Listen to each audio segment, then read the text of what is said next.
नमस्कार जय जगन्नाथ शुभ सकाळ। आज हूँ अक्टोबर 21 तारिख मंगलवार। आज प्रथम खबर 26 लाख अधिक दीप जाली गिनीज बुक अफ रेकर्ड रे स्थान पाइला श्रीराम नगरी अयोध्या। दीपरे सजई होइछि राम नगरी अयोध्या। पुणी थरे रचिछि नुआ इतिहास। दीप उत्सव पई भव्य आयोजन करिसेंति उत्तर प्रदेश सरकार। दीपावली रे 26 लाख अधिक दीप जाली श्रीराम नगरी गिनीज बुक अफ रेकर्ड स्थापन करिछि। सरजू नदीर विभिन्न घाट रे 26 लाख अधिक दीप लागिछि।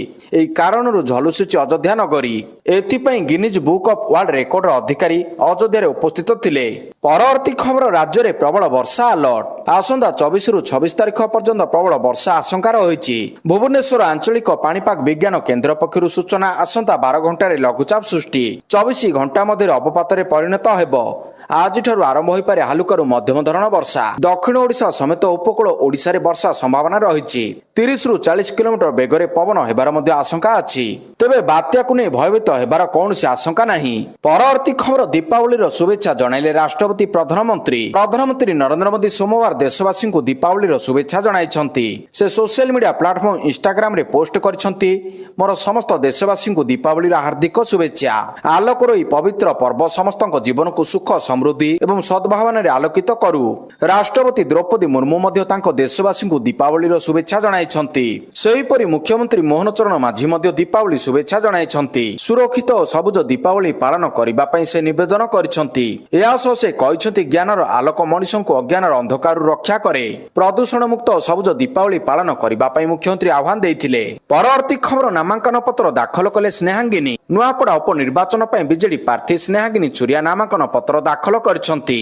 एहा पूर्वरु से मां दुर्गांकर दर्शन करथिले। एक विराट पटुआरे प्रार्थी पत्र दाखल पई जाइथिले। एही समय बीजेडीर वरिष्ठ नेता उपस्थित रहिथिले। एही उपनिर्वाचन पई बीजेपी जय ढोलकिया एवं कांग्रेस घासीरा माझी प्रार्थी पत्र दाखल करिछंती। एही उपनिर्वाचन पई 20 तारिख थिला प्रार्थी पत्र दाखल करिबार शेष तारिख। एहा परे 22 रे प्रार्थी पत्र जांच एवं चूड़ांत प्रार्थी तालिका प्रकाश करा जिवो। अक्टोबर 24 तारिख पूर्व नामांकन प्रत्याहार करिपारिबे प्रार्थी। परवर्ती खबर बड़ धरणर विमान दुर्घटना रनवेरू खसिला सीधा समुद्र रे पडिला विमान। बड़ धरणर विमान दुर्घटना हांगकांग इंटरनेशनल एयरपोर्ट सोमवार एक बड़ धरण दुर्घटना देखिबाकू मिलिछि। दुबईरू आसीथिबा एक मालबाही उड़ाजहाज हांगकांग एयरपोर्ट लैंडिंग समय रे दुर्घटनार शिकार होइछि। प्लेनटी रनवेरू खसी सीधा जाई समुद्र रे पडिछि। तेबे दुर्घटना रे 2 जनक मृत्यु होइतिबा नै स्थानीय गणमाध्यम रे खबर प्रकाश पाइछि। तेबे विमानटी एक बोइंग 747 बोली जणा पडिछि। परवर्ती खबर वैष्णवक बड़ बयान रेलवे संपर्कित फेक वीडियो पोस्ट कले न्याजीव दृढ़ कार्यानुष्ठान। रेल मंत्री अश्विनी वैष्णव बड़ बयान दैछंती। रेलवे संपर्कित नकली वीडियो पोस्ट कले न्याजीव कार्यानुष्ठान। अश्विनी वैष्णव अचानक दिल्लीर आनंद विहार स्टेशन जांच रे बाहरिथिले। जांच समय से स्टेशन रो होल्डिंग एरिया जांच करथिले एवं यात्री मानक सहित सीधासलख आलोचना करथिले। से स्टेशन रो परिष्कार परिच्छन्नता एवं उपलब्धि सुविधा संपर्क रे मतामत मध्ये संग्रह करछंती। सेठारु फेरिबा परे से स्पष्ट भाबरे कहिसंती जे सोशल मीडिया रे रेल संपर्कित नकली वीडियो पोस्ट करथिबा लोकंक विरोध रे कठोर कार्यानुष्ठान ग्रहण करा जिवो। परवर्ती खबर आईएनएस विक्रांत रे प्रधानमंत्री नरेंद्र मोदी आईएनएस विक्रांत रे नौसेना कर्मचारी सहित दीपावली पालन करछंती। तांको अभिभाषण रे से एहाकू तांकर सौभाग्य बोली वर्णना करछंती। प्रधानमंत्री मोदी कहिसंती दीपावली तांको पई स्वतंत्र अटे। से कहिसंती दीपावली पर्व समय समस्त निज परिवार सहित दीपावली पालन करिबा भली अनुभव करंती। मु मध्य मो परिवार सदस्यक सहित दीपावली पालन करिबार अभ्यास रे पड़ी जाइछि एवं तेणु मो परिवार सदस्य मानक सहित दीपावली पालन करिबाकू जाउछि।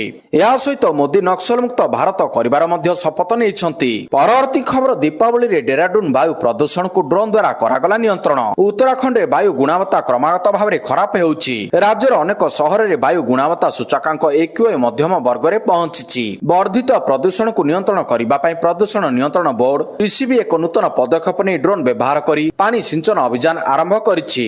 एही अभियान रविवार डेराडून ऋषिकेश एवं काशीपुर आरंभ होइतिला। 3टी ड्रोन घंटा वाटर एवं डेराडून अन्य प्रमुख स्थान रे पानी सिंचन करितिला। ऋषिकेश एवं काशीपुर गोटे ड्रोन व्यवहार करी 17टी स्थान रे पानी सिंचन करा जाइछि। परवर्ती खबर पाकिस्तान को तालिबान रा कड़ा जवाब। भारत उपरे लगा जाइतिबा अभियोग भित्तिहीन। अफगानिस्तान एवं पाकिस्तान मध्य उत्तेजना एक सप्ताह अधिक समय धरी लागि रहिछि। उभय देश परस्पर उपरे आक्रमण करुछंती। ଦୁଇ ଦେଶ ମଧ୍ୟରେ ସମ୍ପ୍ରତି ଏକ ଯୁଦ୍ଧ ବିରତି ହୋଇଥିଲା। ଆଫଗାନିସ୍ତାନ ଉପରେ ଆକ୍ରମଣ ସମୟରେ ପାକିସ୍ତାନ ଭାରତକୁ ଏହି ବିବାଦରେ ଟାଣିବାକୁ ଚେଷ୍ଟା କରିଥିଲା। ପାକିସ୍ତାନ ଆକ୍ରମଣରେ ଭାରତକୁ ଭୂମିକା ପାଇଁ ଦାୟୀ କରିଥିଲା, ଯାହାକୁ ଦେଶ କଡ଼ା ଭାବରେ ପ୍ରତ୍ୟାଖ୍ୟାନ କରିଥିଲା। ଏହାପରେ ଆଫଗାନିସ୍ତାନ ଭାରତ ବିରୋଧରେ ଅଭିଯୋଗ ଉପରେ ଏକ ବିବୃତ୍ତି ଜାରି କରିଛି। ପରବର୍ତ୍ତୀ ଖବର, ଭାରତକୁ ପୁଣି ଟ୍ରମ୍ପଙ୍କ ଧମକ। ଆମେରିକା ରାଷ୍ଟ୍ରପତି ଡୋନାଲ୍ଡ ଟ୍ରମ୍ପ ପୁଣି ଥରେ ଭାରତକୁ ଧମକ ଦେଇଛନ୍ତି। ଯଦି ଭାରତ ରୁଷୀୟ ତୈଳ କ୍ରୟକୁ ସୀମିତ ନ କରେ ତେବେ ଭାରି ଶୁଳ୍କ ଲାଗୁ କରାଯିବ। ପୂର୍ବରୁ ସେ ଦାବି କରିଥିଲେ ଯେ ପ୍ରଧାନମନ୍ତ୍ରୀ ମୋଦି ତାଙ୍କୁ ବ୍ୟକ୍ତିଗତ ଭାବରେ ପ୍ରତିଶ୍ରୁତି ଦେଇଛନ୍ତି ଯେ ନୂଆଦିଲ୍ଲୀ ଏପରି ଆମଦାନୀ ବନ୍ଦ କରିବ। ଟ୍ରମ୍ପ କହିଛନ୍ତି, ପ୍ରଧାନମନ୍ତ୍ରୀ ମୋଦି ମୋତେ କହିଛନ୍ତି ଭାରତ ରୁଷରୁ ତେଲ କିଣିବ ନାହିଁ, କିନ୍ତୁ ଯଦି ସେମାନେ ଏପରି ଜାରି ରଖନ୍ତି ତେବେ ସେମାନଙ୍କୁ ଭାରି ଶୁଳ୍କ ଦେବାକୁ ପଡ଼ିବ। ପରବର୍ତ୍ତୀ ଖବର, ଆରଜେଡିର 143 ଜଣିଆ ପ୍ରାର୍ଥୀ ତାଲିକା ପ୍ରକାଶ। ବିହାର ବିଧାନସଭା ନିର୍ବାଚନ 143 ଜଣିଆ ପ୍ରାର୍ଥୀ ତାଲିକା ପ୍ରକାଶ କଲା ରାଷ୍ଟ୍ରୀୟ ଜନତା ଦଳ ଆରଜେଡି। କଂଗ୍ରେସ ସହିତ ଆସନ ଭାଗବଣ୍ଟା ସଂକଟରେ ମଧ୍ୟ ଆରଜେଡି ପ୍ରାର୍ଥୀଙ୍କ ତାଲିକା ପ୍ରକାଶ କରିଛି। 143 ଆସନରେ ପ୍ରାର୍ଥୀ ଘୋଷଣା ହୋଇଛି। ଆରଜେଡି ନେତା ତେଜସ୍ୱୀ ଯାଦବ ବୈଶାଳୀ ଜିଲ୍ଲାର ରୋଗପୁର ବିଧାନସଭା ଆସନରୁ ନିର୍ବାଚନ ଲଢ଼ିବେ। ତେଜସ୍ୱୀ ଯାଦବଙ୍କ ନେତୃତ୍ୱରେ ପ୍ରକାଶିତ ଏହି ତାଲିକାରେ ଯୁବପିଢ଼ି, ମହିଳା ଏବଂ ସଂଖ୍ୟାଲଘୁଙ୍କୁ ପ୍ରାଥମିକତା ଦିଆଯାଇଛି। ଆରଜେଡି ମହୁଆରୁ ମୁକେଶ ରୋଶନଙ୍କୁ ମନୋନୀତ କରିଛି, ଯିଏ ତେଜପ୍ରତାପ ଯାଦବଙ୍କ ବିପକ୍ଷରେ ପ୍ରତିଦ୍ୱନ୍ଦିତା କରିବେ। ଏଥର ଆରଜେଡି 18 ଜଣ ସଂଖ୍ୟାଲଘୁ ପ୍ରାର୍ଥୀ ଏବଂ 24 ଜଣ ମହିଳା ପ୍ରାର୍ଥୀଙ୍କୁ ଟିକେଟ ଦେଇଛି। ପରବର୍ତ୍ତୀ ଖବର, ଶ୍ରୀକ୍ଷେତ୍ରରେ ବଡ଼ବଡ଼ିଆ ଡାକ। ଦୀପାବଳିରେ ନିଆରା ପରମ୍ପରା। ପିତୃପୁରୁଷଙ୍କ ପିଣ୍ଡଦାନ ସହ ବଡ଼ବଡ଼ୁଆ ଡାକ। ଶ୍ରୀକ୍ଷେତ୍ରରେ ହଜାର ହଜାର ଶ୍ରଦ୍ଧାଳୁଙ୍କ ସମାଗମ। ଦୀପାବଳି ଅମାବାସ୍ୟାରେ ବଡ଼ବଡ଼ୁଆ ଡାକିବାକୁ ଶ୍ରୀମନ୍ଦିର ସମ୍ମୁଖରେ ଶ୍ରଦ୍ଧାଳୁଙ୍କ ଭିଡ଼। ବଡ଼ଦାଣ୍ଡରେ ହଜାର ହଜାର ଶ୍ରଦ୍ଧାଳୁ କାଉଁରିଆ କାଠି ଧରି ବଡ଼ବଡ଼ୁଆ ଡାକିଛନ୍ତି। ଆଶ୍ୱିନ କୃଷ୍ଣ ପ୍ରତିପଦ ଠାରୁ କାର୍ତ୍ତିକ ଅମାବାସ୍ୟା ପର୍ଯ୍ୟନ୍ତ ପିତୃପୁରୁଷଙ୍କ ତିଥି ରହିଥାଏ। ମହାଳୟା ତିଥିରେ ପିତୃଗଣକୁ ଆବାହନ କରି ପିଣ୍ଡଦାନ କରାଯାଇଥିବା ବେଳେ ଦୀପାବଳି ଅମାବାସ୍ୟା ତିଥିରେ ଆଲୋକ ଦେଖାଇ ବିଦାୟ ଦିଆଯାଇଥାଏ। ଶ୍ରୀକ୍ଷେତ୍ରରେ ପିଣ୍ଡଦାନ କରି ପ୍ରସାଦ କରିଛନ୍ତି ଶ୍ରଦ୍ଧାଳୁ। ଭକ୍ତଙ୍କ ଭିଡକୁ ଦୃଷ୍ଟି ରଖି ପ୍ରଶାସନ ପକ୍ଷରୁ ବ୍ୟାପକ ବ୍ୟବସ୍ଥା କରାଯାଇଥିଲା। ଶ୍ରୀମନ୍ଦିରରେ ନୀତିକାନ୍ତି ଠିକ ସମୟରେ କରାଯିବା ସହ ଦର୍ଶନ ବ୍ୟବସ୍ଥାକୁ ଶୃଙ୍ଖଳିତ କରିବା ଉପରେ ଗୁରୁତ୍ୱ ଦିଆଯାଇଛି। ଶ୍ରୀମନ୍ଦିରରେ ନୀତିକାନ୍ତି ଠିକ ସମୟରେ କରାଯିବା ସହ ଦର୍ଶନ ବ୍ୟବସ୍ଥାକୁ ଶୃଙ୍ଖଳିତ କରିବା ଉପରେ ଗୁରୁତ୍ୱ ଦିଆଯାଇଛି।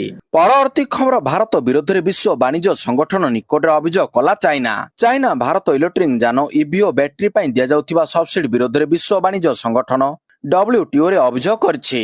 ଚାଇନା ବାଣିଜ୍ୟ ମନ୍ତ୍ରାଳୟ କହିଛି, ଭାରତ ଏହି ଯୋଜନା WTO ନିୟମ ଉଲ୍ଲଂଘନ କରୁଛି। ଏହା ଘରୋଇ କମ୍ପାନୀକୁ ଅଧିକ ଲାଭ ଦେଉଛି ଏବଂ ଆମଦାନୀ ବଦଳରେ ସବସିଡି ଯାହା ନିଷିଦ୍ଧ, ଯାହା ଚାଇନାର ସ୍ୱାର୍ଥକୁ କ୍ଷତି ପହଞ୍ଚାଉଛି। ଚାଇନା ଭାରତକୁ ନିଜ ଇଭି ଗାଡି ରପ୍ତାନୀ ବଢାଇବାକୁ ଚାହୁଁଛି।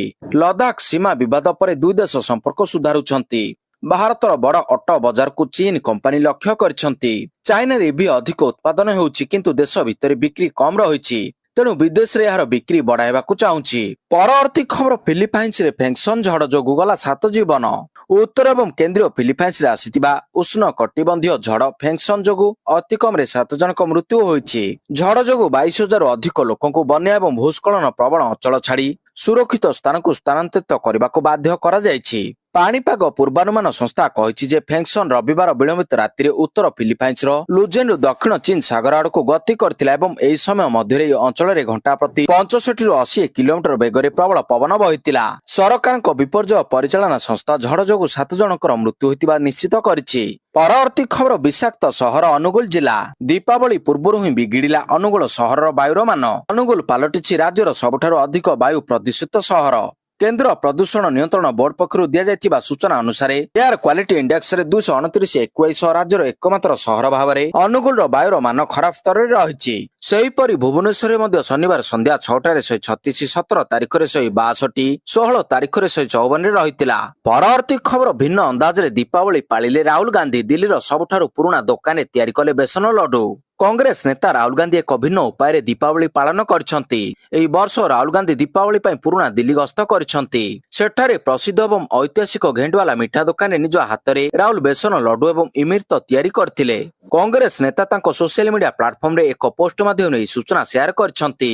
ପରବର୍ତ୍ତୀ ଖବର, ବିଜେପିର ପ୍ରସଙ୍ଗ ଦ୍ରୁତ ବିକାଶ। ନୂଆପଡା ଉପନିର୍ବାଚନକୁ ନେଇ କେନ୍ଦ୍ରମନ୍ତ୍ରୀ ଜୁଏଲ ଓରାମଙ୍କ ବଡ ବୟାନ। ସେ କହିଛନ୍ତି, ମୋହନ ମାଝୀଙ୍କ ନେତୃତ୍ୱରେ ନିର୍ବାଚନ ଲଢିବୁ ଏବଂ ଜିତିବୁ।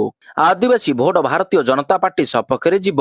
ଗତ ନିର୍ବାଚନରେ ଅଧିକ ଆଦିବାସୀ ଭୋଟ ବିଜେପି ପାଇଥିଲା। 5 ଲୋକସଭା ଆସନରୁ 4ଟି ଏବଂ 33 ବିଧାନସଭା ଆସନରୁ 18ଟିରେ ବିଜୟୀ ହୋଇଛି। ମୁଖ୍ୟମନ୍ତ୍ରୀ ମନ୍ତ୍ରିମଣ୍ଡଳରେ ମଧ୍ୟ ଆଦିବାସୀଙ୍କ ଭରପୁର ଯୋଗଦାନ ରହିଛି। ବିଜେପିକୁ ଆଦିବାସୀ ଭୋଟ ମିଳିବ, ଦ୍ରୁତ ବିକାଶ ରହିବ ନୂଆପଡାର ମୁଦ୍ଦା। ପୂର୍ବରୁ ମଧ୍ୟ କରିଛୁ, ଏବେ ମଧ୍ୟ କରିବୁ, କହିଛନ୍ତି ଜୁଏଲ ଓରାମ। ପରବର୍ତ୍ତୀ ଖବର ପିଏମ୍ କିଷାନର 21ତମ କିସ୍ତିକୁ ନେଇ ଆସିଲା ବଡ଼ ଅପଡେଟ୍। ପ୍ରଧାନମନ୍ତ୍ରୀ କିଷାନ ସମ୍ମାନ ନିଧି ଯୋଜନାରେ ସାମିଲ ଥିବା ଚାଷୀଙ୍କ ପାଇଁ ଖୁସି ଖବର। ପ୍ରଧାନମନ୍ତ୍ରୀ କିଷାନ ସମ୍ମାନ ନିଧି ଯୋଜନାରେ ସାମିଲ ଥିବା ଚାଷୀଙ୍କ ପାଇଁ ଆସିଲା ଖୁସି ଖବର। ପିଏମ୍ କିଷାନର 21ତମ କିସ୍ତି ଦୀପାବଳି ପୂର୍ବରୁ କିମ୍ବା ଦୀପାବଳିରେ ମିଳିବା ନେଇ ଆଶା କରାଯାଉଥିଲା, କିନ୍ତୁ ଏବେ ତାହା ମିଳିବ ନାହିଁ। ନଭେମ୍ବର ପ୍ରଥମ ସପ୍ତାହରେ ପିଏମ୍ କିଷାନର 21ତମ କିସ୍ତି ଚାଷୀଙ୍କ ଖାତାକୁ ଆସିପାରେ। ଏନେଇ ବିଭିନ୍ନ ଗଣମାଧ୍ୟମରେ ଖବର ପ୍ରକାଶ ପାଇଛି। ତାରିଖ ଘୋଷଣା ହୋଇନଥିଲେ ମଧ୍ୟ ଦେଶର କିଛି ରାଜ୍ୟର ଚାଷୀଙ୍କୁ ପିଏମ୍ କିଷାନ କିସ୍ତି ଟଙ୍କା ଆଗୁଆ ମିଳିସାରିଛି। ଜମ୍ମୁ କାଶ୍ମୀର, ପଞ୍ଜାବ, ଉତ୍ତରାଖଣ୍ଡ ଏବଂ ହିମାଚଳ ପ୍ରଦେଶର ଚାଷୀଙ୍କ ଖାତାକୁ ଆସିସାରିଛି ପିଏମ୍ କିଷାନ ଟଙ୍କା।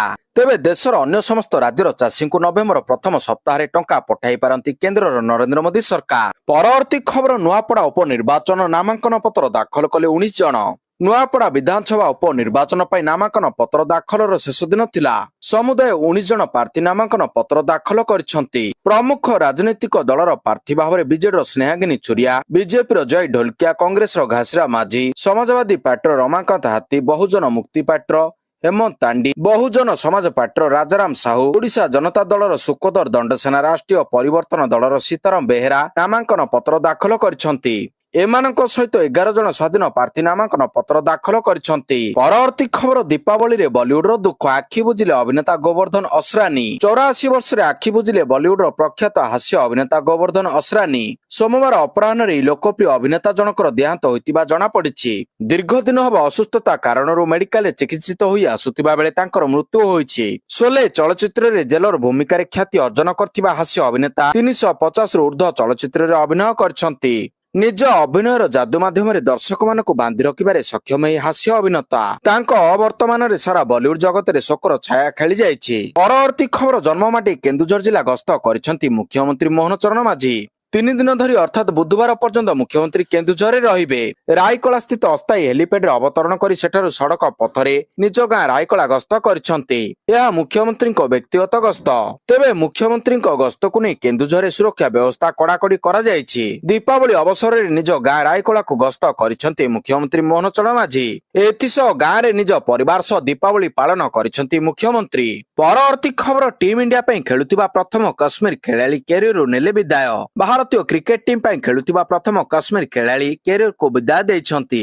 ଭାରତୀୟ କ୍ରିକେଟର ପରଭେଜ ରସୁଲ ଅନ୍ତର୍ଜାତୀୟ କ୍ରିକେଟ ଖେଳିଥିଲେ, ଏବେ ସମସ୍ତ ଫର୍ମାଟରୁ ଅବସର ଘୋଷଣା କରିଛନ୍ତି। 36 ବର୍ଷୀୟ ଏହି ଖେଳାଳି ବିସିସିଆଇକୁ ତାଙ୍କ ଅବସର ସମ୍ପର୍କରେ ସୂଚନା ଦେଇଛନ୍ତି। ତାଙ୍କ 17 ବର୍ଷର ପ୍ରଥମ ଶ୍ରେଣୀ କ୍ୟାରିୟରରେ 352 ୱିକେଟ ନେଇଛନ୍ତି ଏବଂ 5648 ରନ୍ କରିଛନ୍ତି। ପରବର୍ତ୍ତୀ ଖବର, ଯୁଦ୍ଧବିରତି ଆରମ୍ଭରୁ 97ରୁ ଅଧିକ ପାଲେଷ୍ଟାଇନ ମୃତ। ଯୁଦ୍ଧବିରତି ଆରମ୍ଭ ଦିନଠାରୁ ଏ ପର୍ଯ୍ୟନ୍ତ ଗାଜାରେ 97ରୁ ଅଧିକ ପାଲେଷ୍ଟାଇନ ସାଧାରଣ ନାଗରିକ ଇସ୍ରାଏଲ ଆକ୍ରମଣରେ ପ୍ରାଣ ହରାଇଲେଣି। 230ରୁ ଅଧିକ ଲୋକ ଆହତ ହୋଇଛନ୍ତି। ସେମାନଙ୍କ ମଧ୍ୟରୁ ଅଧିକାଂଶ ଲୋକଙ୍କ ଅବସ୍ଥା ଗୁରୁତର ରହିଛି। ଅସ୍ତ୍ରବିରତି ପରଠାରୁ ଇସ୍ରାଏଲ ସେନା 80 ଥର ଏହା ଉଲ୍ଲଂଘନ କଲାଣି ବୋଲି ଗାଜା ସରକାରୀ ମିଡିଆ ଅଫିସ କହିଛି। ହମାସ ଯୋଗୁଁ ଏପରି ହୋଇଛି ଏବଂ ହମାସକୁ ଇସ୍ରାଏଲ ଜବାବ ଦେଉଛି ବୋଲି କହିଛି। ପରବର୍ତ୍ତୀ ଖବର, ୟେମନର ଉପକୂଳରେ ଭୟଙ୍କର ସାମୁଦ୍ରିକ ଦୁର୍ଘଟଣା, ଜଳିଲା ଏଲପିଜି ସିଲିଣ୍ଡର, 23 ଭାରତୀୟ କ୍ରୁ ସଦସ୍ୟ ଉଦ୍ଧାର। ୟେମନର ଆଡେନ ଉପକୂଳରେ ଶନିବାର 18 ଅକ୍ଟୋବର 2025ରେ ଏକ ବଡ଼ ସାମୁଦ୍ରିକ ଦୁର୍ଘଟଣା ଘଟିଛି। ଏହି ଭୟଙ୍କର ଦୁର୍ଘଟଣାରେ କାମରୁନ ପତାକା ବହନ କରୁଥିବା ଜାହାଜ ଏମ୍ଭି ଫାଲକନରେ ଏକ ବଡ଼ ବିସ୍ଫୋରଣ ପରେ ସେଥିରେ ନିଆଁ ଲାଗି ଯାଇଥିଲା। ଜାହାଜଟି ୟେମନର ଆଡେନ ବନ୍ଦରରୁ ଏଲପିଜି ନେଇ ଦକ୍ଷିଣ ପୂର୍ବ ଦିଗରେ ଜିବୁତି ଅଭିମୁଖେ ଯାଉଥିଲା। ଏହି ମଧ୍ୟରେ ଜାହାଜରେ ଏକ ବଡ଼ ବିସ୍ଫୋରଣ ଘଟିଥିଲା ଏବଂ ପୁରା ସାମୁଦ୍ରିକ ଜାହାଜରେ ନିଆଁ ବ୍ୟାପି ଯାଇଥିଲା। ହେଲେ ଜାହାଜରେ ଥିବା 24 ଜଣ କ୍ରୁ ସଦସ୍ୟଙ୍କୁ ଉଦ୍ଧାର କରାଯାଇ ଜିବୁତି ତଟରକ୍ଷୀ ବାହିନୀକୁ ହସ୍ତାନ୍ତର କରାଯାଇଥିଲା। ଜାହାଜରେ ଥିବା ଅଧିକାଂଶ କ୍ରୁ ସଦସ୍ୟ ଭାରତୀୟ ବଂଶୋଦ୍ଭବ ନାଗରିକ ଥିଲେ। ଅଗ୍ନିକାଣ୍ଡ ପରେ ଏମ୍ଭି ଫାଲକନରୁ 23 ଜଣ ଭାରତୀୟ କ୍ରୁ ସଦସ୍ୟଙ୍କୁ ଉଦ୍ଧାର କରାଯାଇଥିଲା। ତଥାପି 2 ଜଣ କ୍ରୁ ସଦସ୍ୟ ଏବେ ମଧ୍ୟ ନିଖୋଜ ରହିଛନ୍ତି। ପରବର୍ତ୍ତୀ ଖବର, ଦିଲ୍ଲୀରେ ରେଡ୍ ଜୋନରେ 34ଟି ମନିଟରିଂ ଷ୍ଟେସନ, ଆହୁରି ସାଂଘାତିକ ହୋଇପାରେ ସ୍ଥିତି। ଦୀପାବଳିରେ ପ୍ରବଳ ଆତସବାଜି ଓ ଅନ୍ୟାନ୍ୟ ପାଗ କାରଣରୁ ରାଜଧାନୀ ଦିଲ୍ଲୀର ବାୟୁ ଗୁଣବତ୍ତା ଅତ୍ୟନ୍ତ ଖରାପ ଶ୍ରେଣୀରେ ପ୍ରବେଶ କରିଛି। ସୋମବାର ସନ୍ଧ୍ୟାରେ ଦିଲ୍ଲୀର କିଛି ଅଞ୍ଚଳରେ AQI 400 ଅତିକ୍ରମ କରିଛି। ପରିସ୍ଥିତି ଏପରି ହୋଇଛି ଯେ ଦିଲ୍ଲୀର 38ଟି ମନିଟରିଂ ଷ୍ଟେସନ ମଧ୍ୟରୁ 34ଟି ରେଡ୍ ଜୋନରେ ଥିବା ରେକର୍ଡ କରାଯାଇଛି ଏବଂ ଏହି 34ଟି ମନିଟରିଂ ଷ୍ଟେସନରେ AQI 301 ଉପରେ ଥିବା ରେକର୍ଡ ହୋଇଛି। ଦିଲ୍ଲୀର 24 ଘଣ୍ଟାର ହାରାହାରି ବାୟୁ ଗୁଣବତ୍ତା ସୂଚକାଙ୍କ AQI 345.6 ଅତି ଖରାପ ବର୍ଗରେ ରେକର୍ଡ କରାଯାଇଛି। ରବିବାର ଏହା 326 ପଏଣ୍ଟରେ ରେକର୍ଡ କରାଯାଇଥିବା ବେଳେ 4ଟି ମନିଟରିଂ ଷ୍ଟେସନରେ AQI 400 ଅତିକ୍ରମ କରିଛି।